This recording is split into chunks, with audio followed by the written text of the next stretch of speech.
Welcome to Lecture 9 of MCS 472 on Industrial Mathematics and Computation. So this is the first lecture of our fourth week of the second week on signal processing. So we defined the Z-transforms of signals, of sequences in general. Our filters are linear, time invariant, and causal, and the Z-transform of the impulse response defines the transfer function of the filter. And in the last lecture, we saw that the Bode plots interpret the phase gain and the amplitude gain and the phase shift of a filter. So we did not cover filter design, and the purpose of this lecture is to introduce the discrete Fourier transform and to indicate how the discrete Fourier transform applies to filter design. So this lecture is mainly mathematical in nature, but motivated by the problem of designing filters. So in particular, we will define the discrete Fourier transform and then prove two theorems. We will not prove the convolution theorem, but derive it. And we will end by the DFT Interpolation Theorem.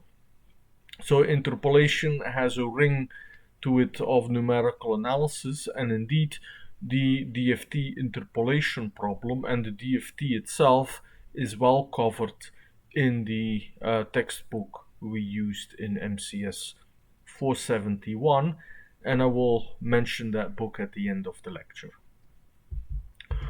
Alright, so we start with the roots of unity. So here the picture shows the unit circle. So this is a circle of a radius 1. And there are 8 red dots. So starting at 1, turning clockwise, we go to the next point, e to the power minus I 2 pi over 8, which simplifies to minus pi over 4. And then we have minus 2 pi over 4, minus 3 pi over 4, minus 4 pi over 4, minus 5 pi over 4, minus 6 pi over 4, minus 7 pi over 4. And then we turn again to 0 times pi over 4, the 1 on the unit circle. So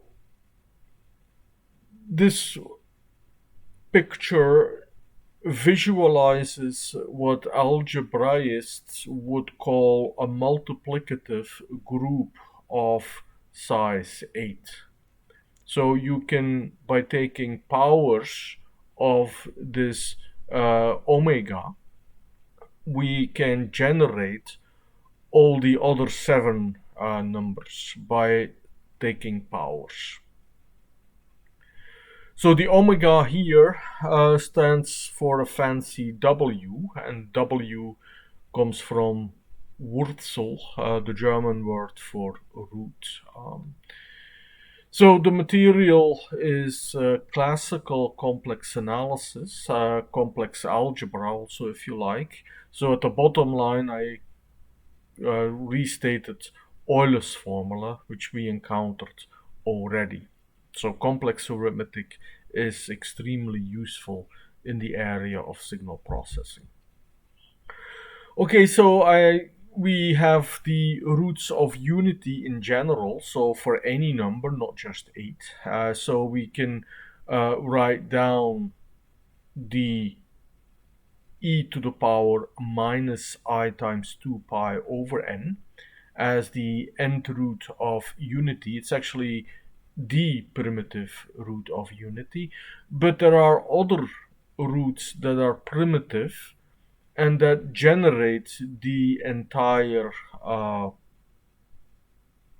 group of numbers.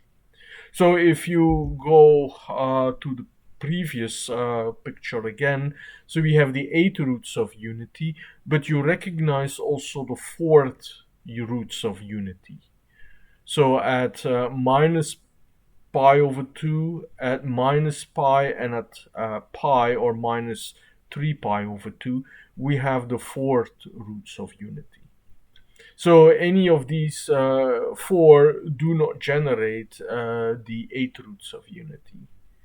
Now, the first exercise asks you to consider whether e to the power minus 3, so if you square minus 3, whether you can, and take all the multiples, whether you can actually generate all 8. So there is just more than just the primitive root of unity. So primitive, it's the same number as prime. So you can also see the k, the greatest common divisor of k with n should be 1. So that's the other thing that you can deduce from that. If the k and the n are relative prime, then the kth root of unity is actually also primitive. Algebra, let's continue. We can compute with those roots. We can not only multiply those roots, but we can also start to add up the roots of the unity. So we exploiting the fact that we have a root, so we separate one is kind of special. We separate that off, and then for any omega different from 1, so it is a root, then we must have that the sum of the powers up to n minus 1 equals 0, because omega is a root, and the x n minus 1 factors. Okay, so that is an important property. So we can, so this holds for the powers of omega, where omega is actually not, where the k is actually not 0. So there's still a mistake here. So we have the n, so the k should here have started at 1. So it also indeed holds for k equals 1. When k equals 0 or k equals n, then actually we have 1. And of course, if we add up 1 n times, then we don't obtain 0, we have n. So we have this, what is called the Gauss relation, that allows us to, for any nth root of unity, we can actually make the powers, and we have for any primitive root, we have this property.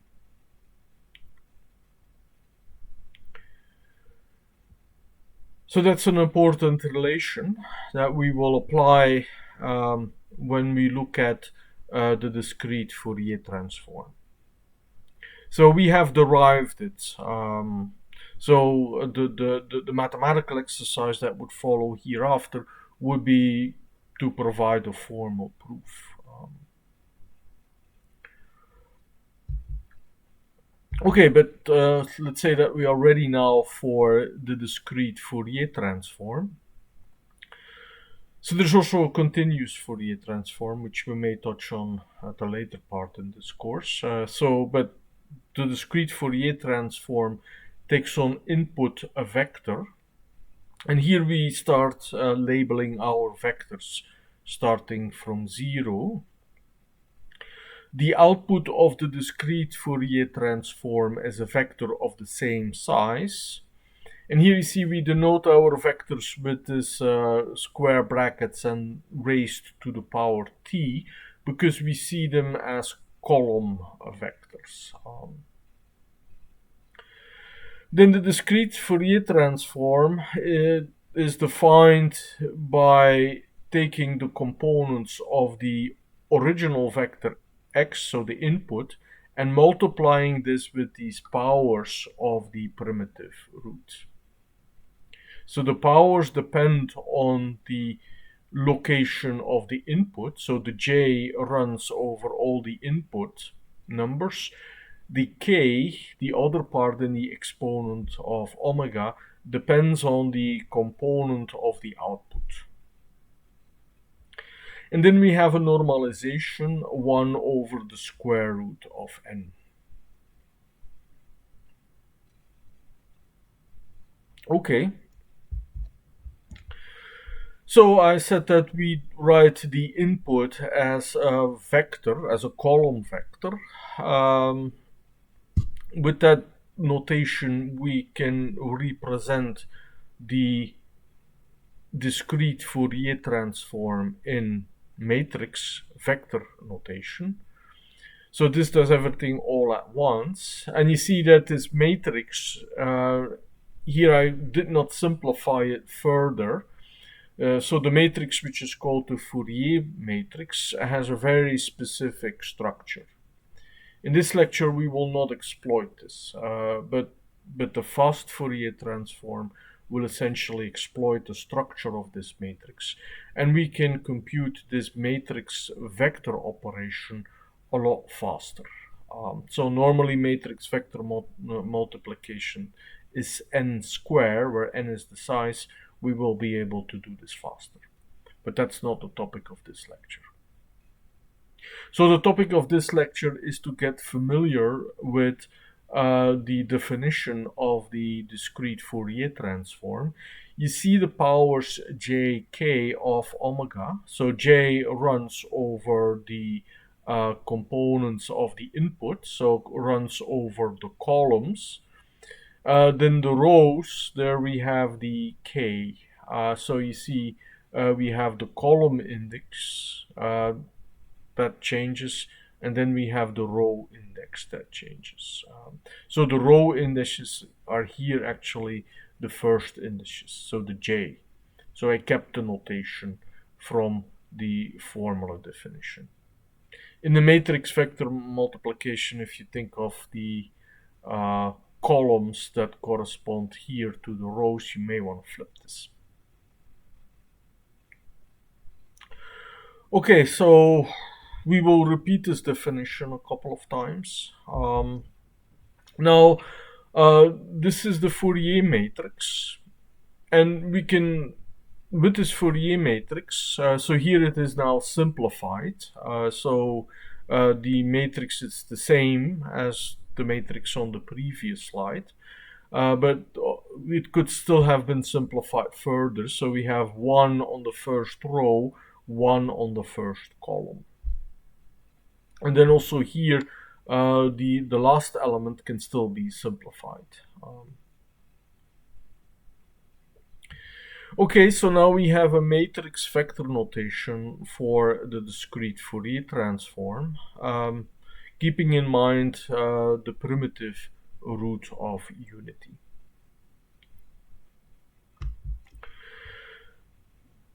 The Fourier matrix has an explicit inverse, which we can derive via the Gauss relation.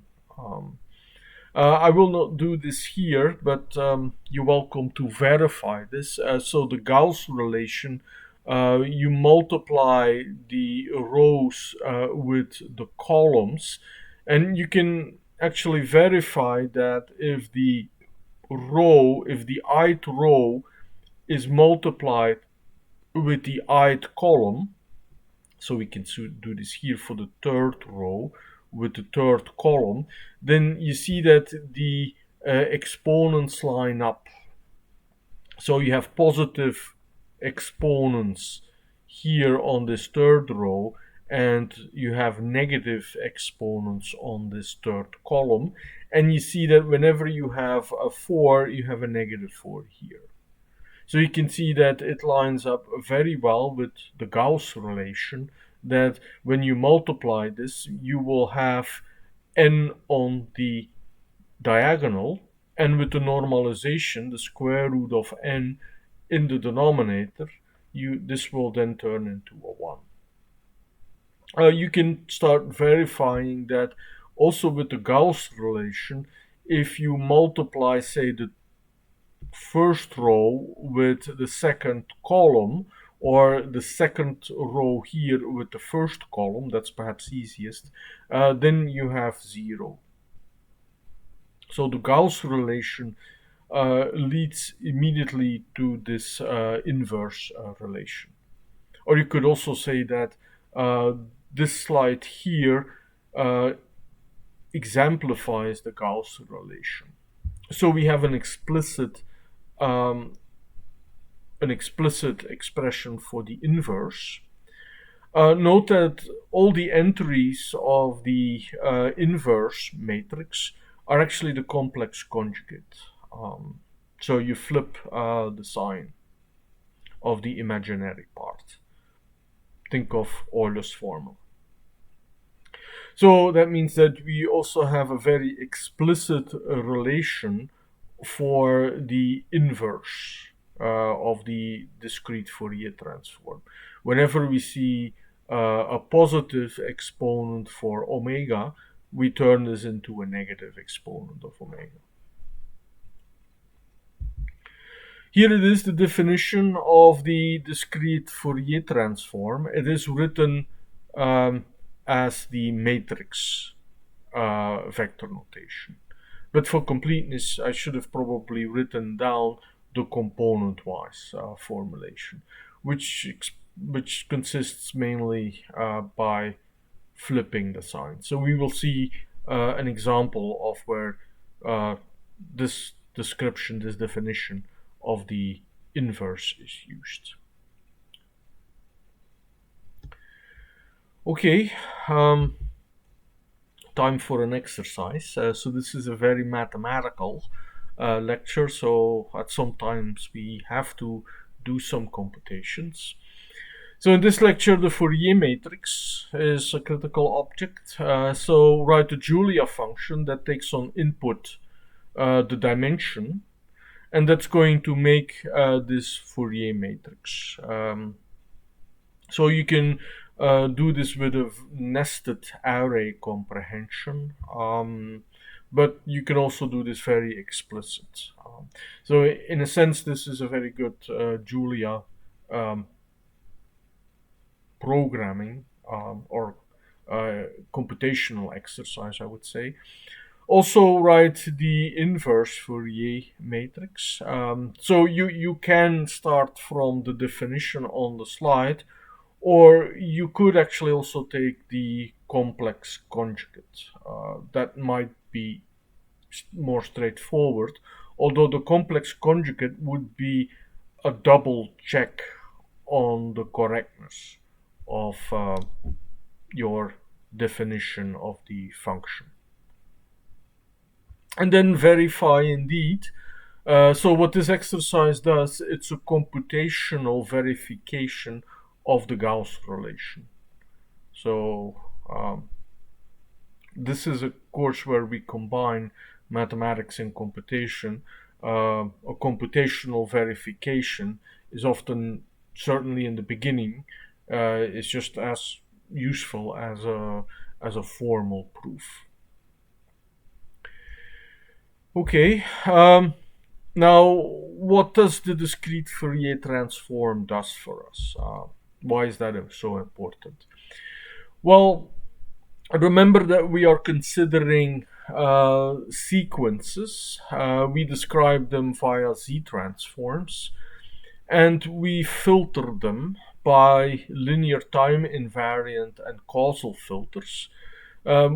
These type of filters are entirely determined by the impulse response. So if you know what is the output of the signal 1, 0, 0, 0, then you know the entire filter. And the impulse response defines also the coefficients of the Laurent series of the transfer function. So we have essentially proven this theorem about filters and deriving an explicit formula for the computation of the output of such a filter. So that was done by the convolution operation. So the word series, if you multiply two power series with each other, then it's the same operation that you do. So filters and convolutions are very natural computations. So let's try to do this. So our signals are periodic.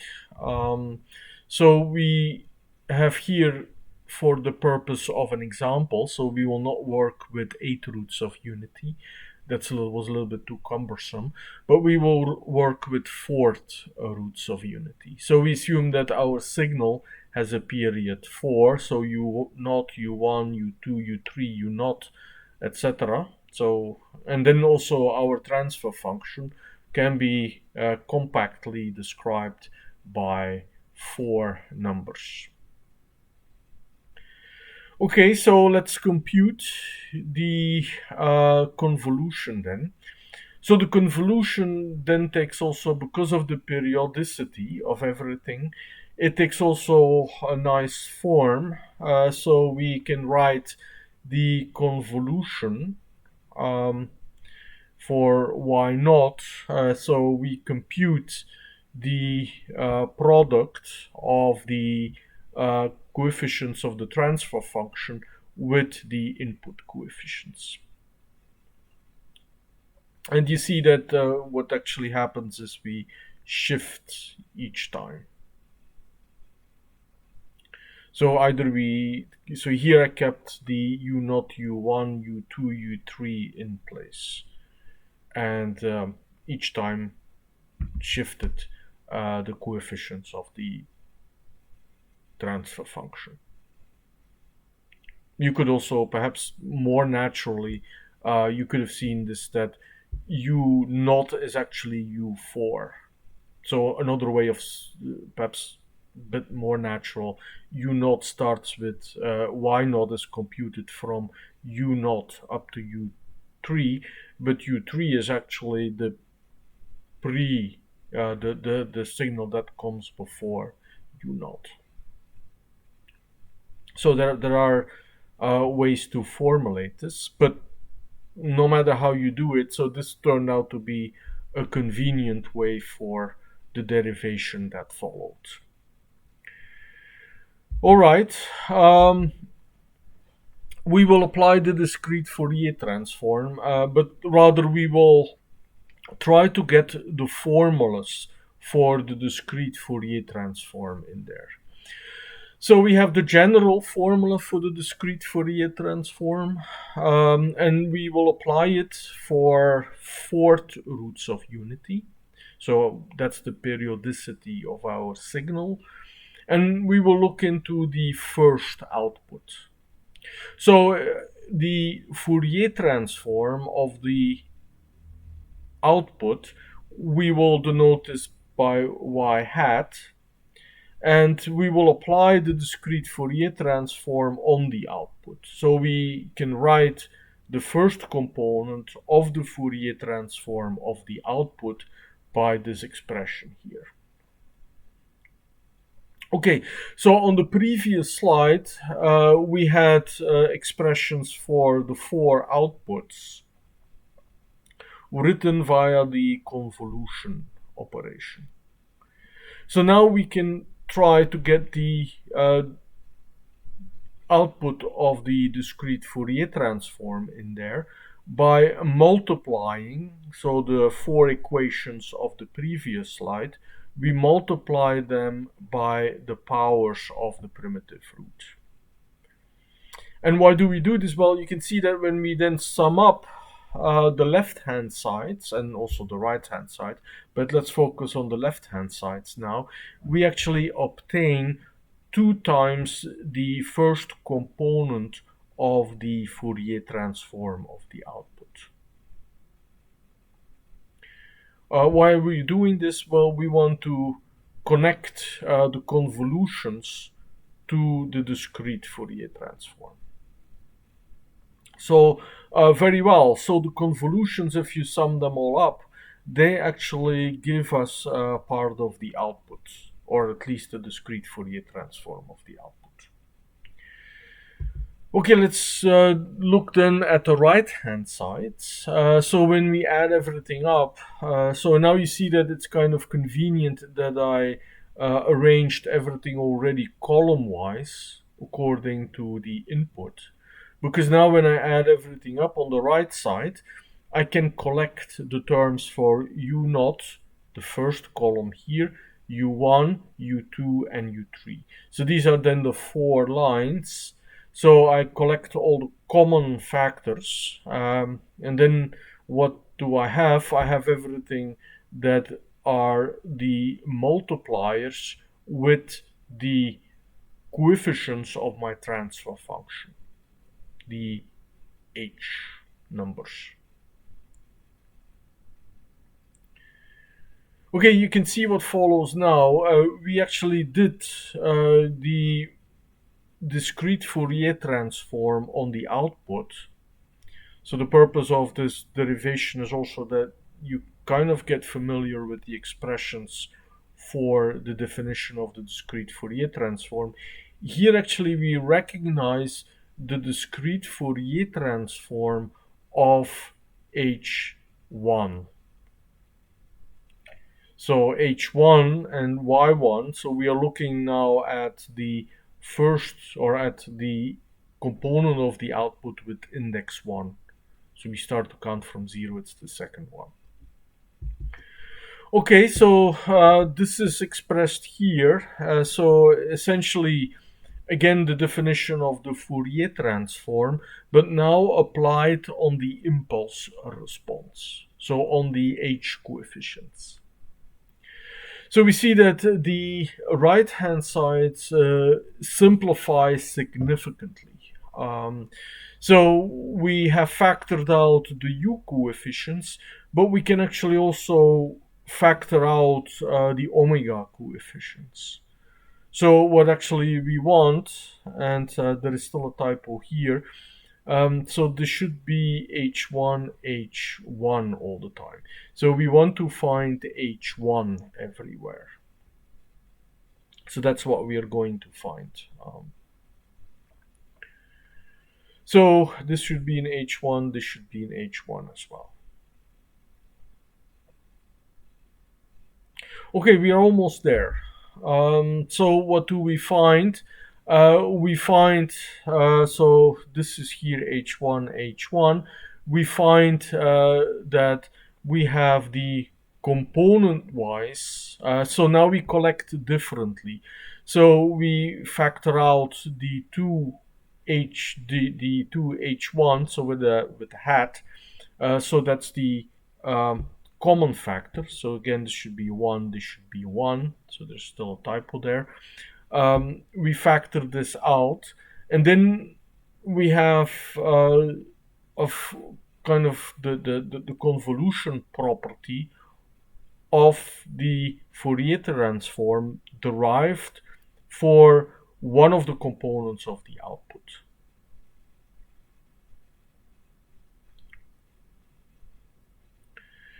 Okay, I'm sorry about the typos. So this should be a 1, this should be a 1.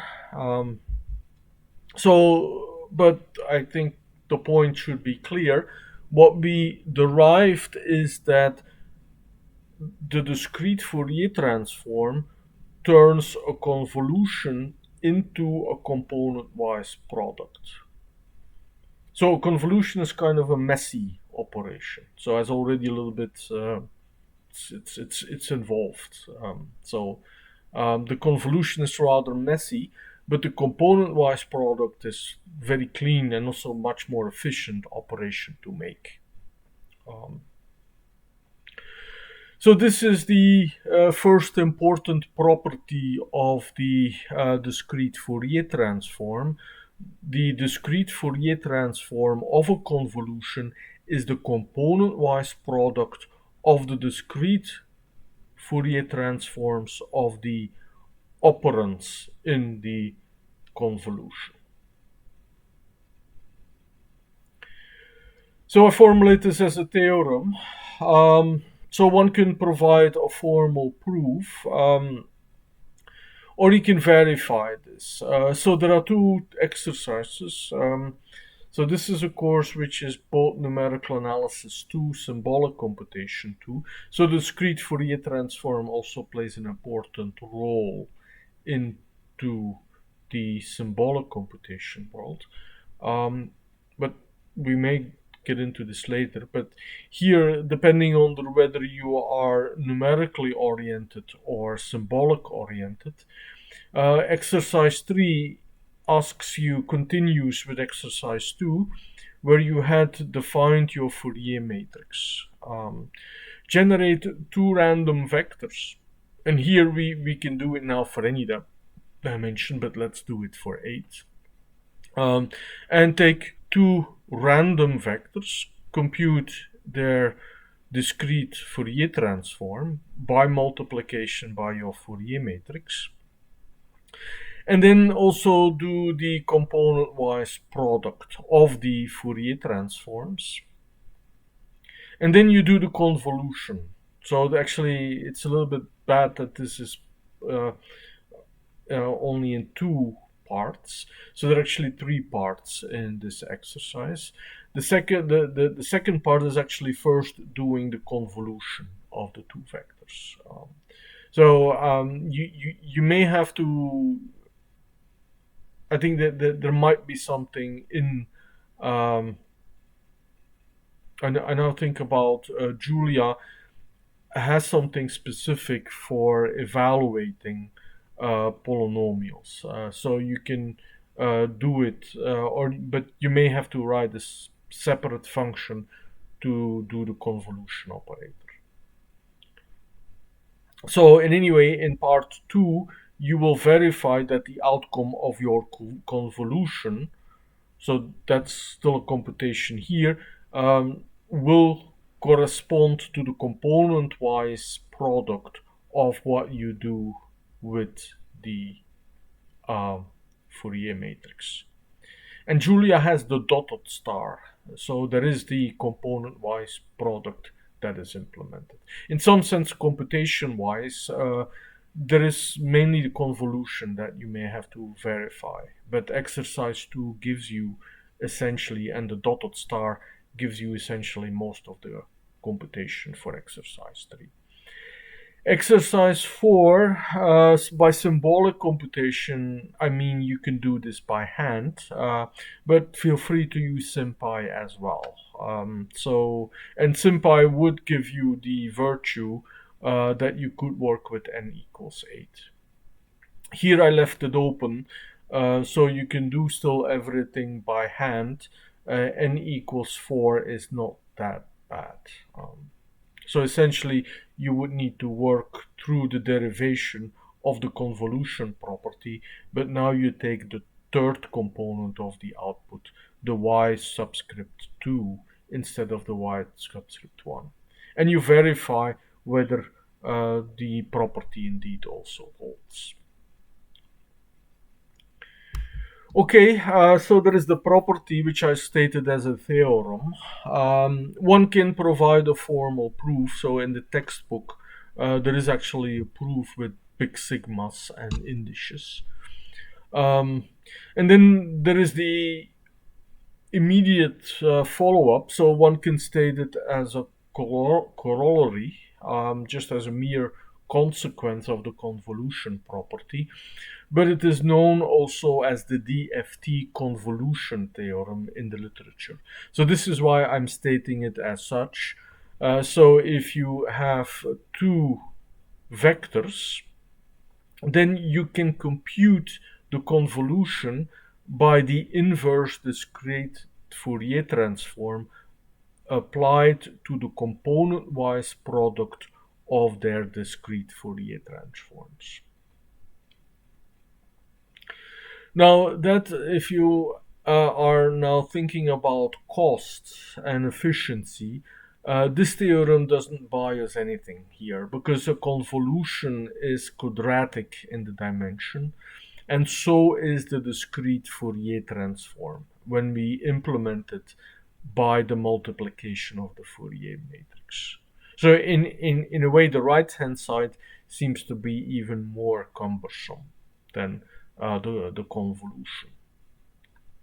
So, but it will turn out, and that will become clear in the next lecture, that that the fast Fourier transform will represent computational benefits. So the purpose of this lecture is mainly to focus on the properties of the discrete Fourier transform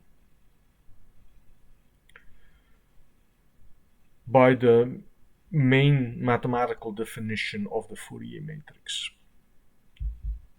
Okay, so we have a last important theorem, and that is important for filter design. So it is called the DFT Interpolation Theorem. So here is the statement. So we have n points. You could see them also, so the formulation is, if you think about the roots of unity, you can almost see them as when you go through that circle again, you have starting at 0, then 1 over 8, 2 over 8, etc. So you run from 0 to 7 included if n equals 8.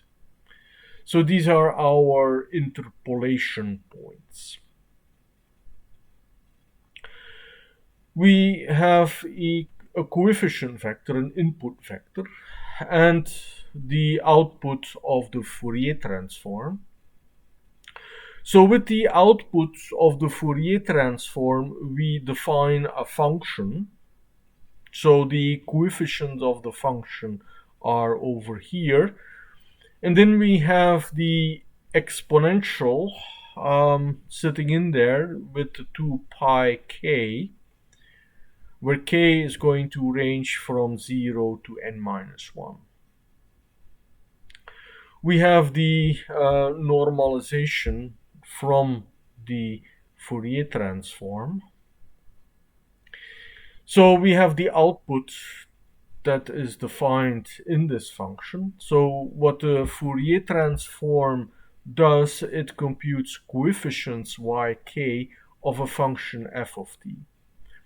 And what this function does, at the interpolation points, at the endpoints where we started with, at those points, the function takes the value, the input of the Fourier transform. Okay, so in plain words, the discrete Fourier transform computes the coefficients of the interpolating function in some trigonometric basis. So if you apply the Euler formula, then the cosines and the sines come in. And if everything is real, then one is only interested in the cosines, in the real parts of this function. But let's not go go forward. So the main purpose of this lecture is to provide familiarity with the properties and actually the formula for the discrete Fourier transform. And here you see the formulas again. So what do we have? So we have the Fourier matrix. We have our function t. And here you could say that you could already have seen this. So the function has positive. So if you think about the circle from the start of this lecture, in the circle we were turning clockwise. So that is the convention. So in a way, it doesn't really matter if you would start to work with positive but then you would turn counterclockwise. So the theory of the Fourier transform is well before the coming of the digital displays of numbers on our watches. So in the time when the Fourier transform was defined, all the clocks had an analog display. So if people turned in a circle, the natural way was to turn clockwise. So you see in the definition of f, we turn counterclockwise. And in saying something about x given y, well, we are going to turn clockwise again and apply the inverse Fourier transform. So here is the definition of the inverse Fourier transform written component-wise. So starting from the case and with the j coefficients. So, but now you take negative powers of the omega. So, because that's the definition of this Fourier matrix, of this inverse Fourier matrix. We take the complex conjugates. All right, then the rest is just some replacing the definition of omega. And then we observe the definition of our interpolation points. So then we can replace the j over n by t subscript j. And that's actually the function evaluated at tj. So this proves the interpolation property of the discrete Fourier transform.